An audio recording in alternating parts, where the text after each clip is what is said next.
So we're going to look at a crashing technique, and I found this to make a wrist corsage.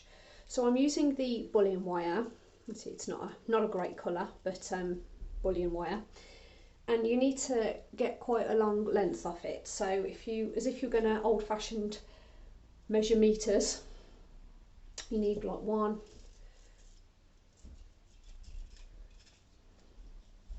2, maybe even 3 or 4 of those.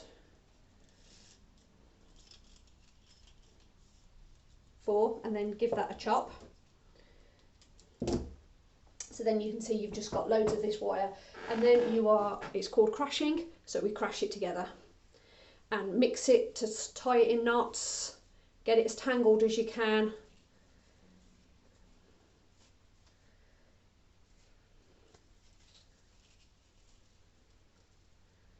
Mix it together, yeah, fully tie it in knots.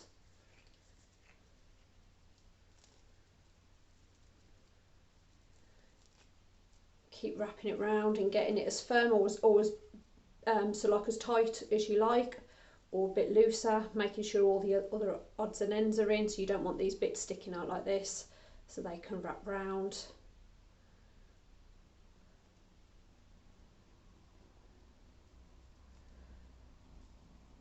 So it's going to be a wrist corsage, so you don't want it too big. That's probably about the right sort of size.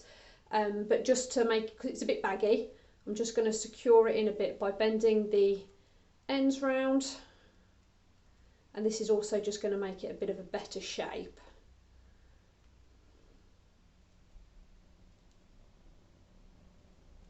And then any ends like this that are sticking out is no good, so you can just, as if you're sewing, bring it back up through a hole, wrap it over the top and feed it round. And then you want to keep doing this until you feel you've got a pretty solid shape. So that, there's little bits like this keep coming out. Sew them in. It doesn't have to be neat, it has to be secure is what you're trying to go for.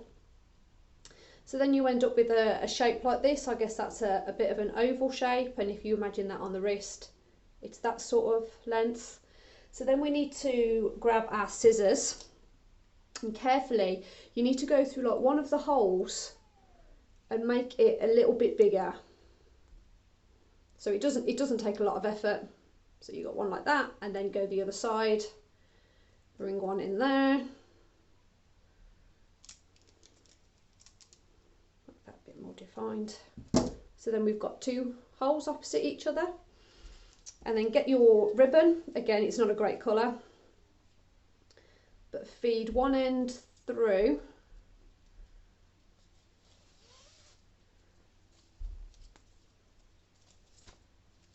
and then so you've got one end through like that, and then the other one goes back the other way.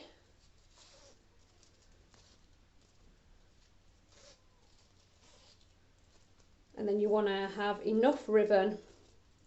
So the idea being as that it will slot onto your wrist, and then you can pull these 2. You need another pair of hands.